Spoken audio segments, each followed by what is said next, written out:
Quite frequently, I stand in awe of the marvelous deeds performed by Kyle Dean Cantrell.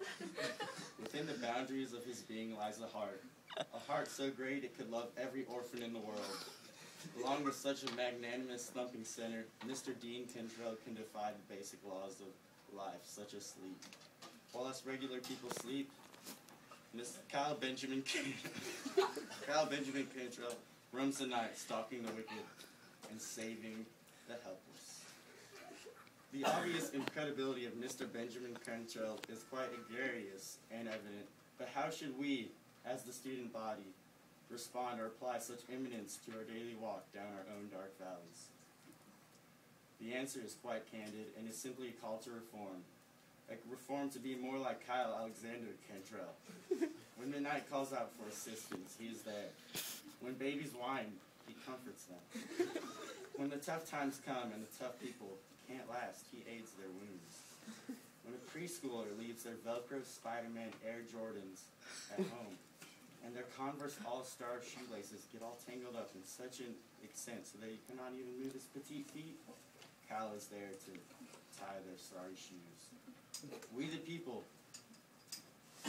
while it would be utterly and absolutely impossible to do such superior acts of fame, we the people ought to strive for such greatness.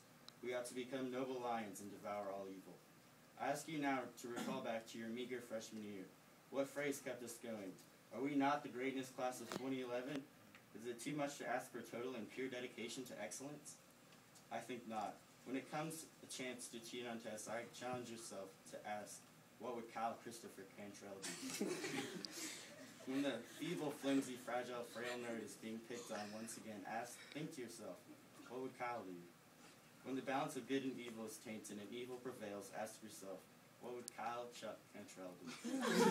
Take the first step forward and fight for justice, fight for liberty, fight to impress cute girls, fight for your own dignity.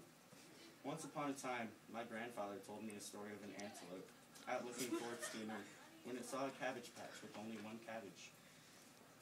The beautiful aroma of this cabbage filled the antelope's nostrils. The drive of hunger left the antelope oblivious to a starved orphan boy out to eat the cabbage. As the antelope crept closer to the cabbage, he noticed the boy, but out of selfish instinct, the rabid hunger drove this antelope to steal the cabbage from the orphan. The orphan died of starvation on the spot. I ask you now not to be like the antelope nor the orphan, but to be the unsuspecting farmer who planted the cabbage, and to plant two cabbages so they can both die happily together. Reform is inevitable. The only question is, will you strive for greatness with me and Kyle? I have seen, I have dreamt, I have imagined, I have perceived, I have even conceptualized the idea of such a utopia of Kyle-like people. People who eat, drink, and bathe in such immense, illustrious deeds. People not afraid of the truth. People ready to fight. And such a world, such a haven, such a paradise is altogether majestically breathtaking.